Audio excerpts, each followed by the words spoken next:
जिनको सूर्य नमस्कार से आपत्ति है उनको अब सूर्य के दर्शन से भी आपत्ति होगी। थोड़े दिनों में वो कहेंगे धूप भी बंद कर दो, सूर्य का उगना भी बंद कर दो, और इस सूर्य भगवान का नाम आते ही कहीं ना कहीं पेट में दर्द होने लगेगा। सूर्य नमस्कार एक पूर्णता इस शरीर का सर्वांग एक्सरसाइज है, मन चित्त की शांति के लिए पूर्णता एक्सरसाइज है। सूर्य नमस्कार जो है वो बच्चों के लिए, बड़ों के लिए, बुजुर्गों के लिए, माताओं के लिए, बहनों के लिए, सबके लिए ही उपयुक्त है। सूर्य नमस्कार, योग, प्राणायाम आज देश नहीं अपितु पूरी दुनिया में प्रख्यात है, पूरी दुनिया में लोग करते हैं। और यहाँ देश में रहने वाले को सूर्य नमस्कार से भी आपत्ति है। मैं कहूंगा उनको सूर्य नमस्कार से आपत्ति है, मुझको मदरसों से आपत्ति है, और सर्वांग विकास चाहिए तो सारे अध्ययन होने चाहिए और संस्कृत का अध्ययन अति आवश्यक होना चाहिए।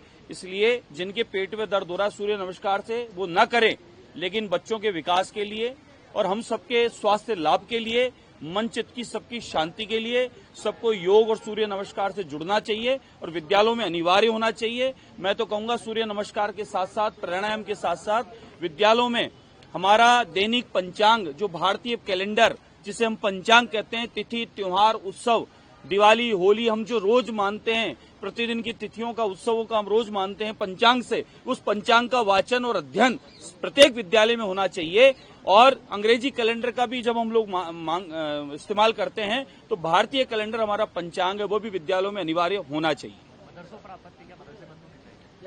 मदरसों में संस्कृत का अध्ययन कराओ ना आप, या कौन से सारे मुशायरे ही कराने हैं? कौन से क्या मुशायरे कराने? मदरसों में पढ़ने वाले बच्चों का क्या विकास हो पा रहा है ये बताएं। मदरसों, हम कह रहे हैं कि मदरसों में स्कूल चालू करो, मदरसों के अंदर सारे शिक्षा का अध्ययन कराना शुरू करो, उनको सभी सिलेबस पढ़ाना चाहिए ताकि वो बच्चे भी मुख्य धारा से जुड़ें, रोजगार से, व्यापार से, और डिग्रियां लेकर बड़े बड़े संस्थानों में काम करें, न कि खाली वो वहां तक फंसे रहें और वोट बैंक तक लोग उनको इस्तेमाल करें। इसलिए उन बच्चों का विकास, उनका अध्ययन उनका अधिकार है, वे अधिकार उनको मिलना चाहिए और खाली मदरसों के माध्यम से उनका विकास संभव नहीं है। और खाली मदरसों से क्या हो रहा है वो आपको पता है, कश्मीर आप हमने देखा है मदरसों से निकलने वाले बच्चे क्या किए हैं। इसलिए बच्चों को और अध्ययन भी की आवश्यकता है, इसलिए बाकी अध्ययन भी मदरसों को बंद करके और बाकी अध्ययन उनमें चालू करना चाहिए ताकि उन बच्चों का विकास हो पाए। सर, मदरसों की तरह गुरुकुल की भी स्थापना होनी चाहिए। बिल्कुल होनी चाहिए, गुरुकुल और बढ़ाने चाहिए।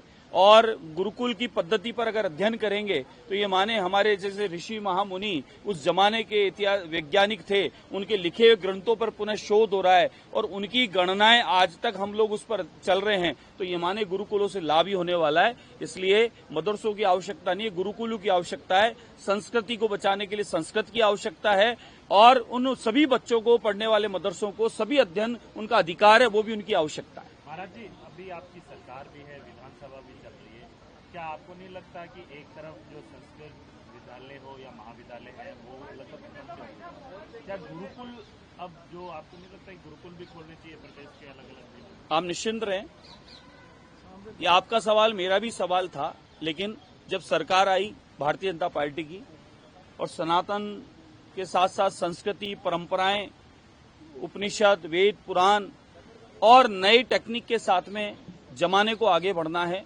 पूरी दुनिया में विश्व गुरु के रूप में भारत स्थापित था और वह पुनः स्थापित हुआ है। तो हमारे वेद, पुराण, शास्त्रों से ही पूरी दुनिया में हम लोग जाने जाते थे, हमारे यहाँ की शिक्षा पद्धति से हम पूरी दुनिया में जाने जाते थे, प्राचीन परंपरा हमारे गुरुकुल की, उस वजह से हम पूरी दुनिया में जाने जाते थे। आज लोग पढ़ने विदेश जरूर जाते हैं, लेकिन आप इतिहास उठा के देखें, पूरी दुनिया से लोग भारत में पढ़ने आते थे। इसलिए हमारे यहाँ पर पुनः हमारे संस्कृति को, हमारी यहाँ की वेदशालाओं को बचाने के लिए, आयुर्वेद को बचाने के लिए, प्राचीन पद्धतियों को नए रूप में लाकर और पुनः अध्ययन की आवश्यकता है और उसको बढ़ाने की आवश्यकता है, जिसके लिए काम चल रहा है। आने वाले समय में आप देखेंगे अन्य शिक्षाओं के साथ साथ में गुरुकुल पर और संस्कृत पर भी अध्ययन के बड़े बड़े केंद्र खुलेंगे।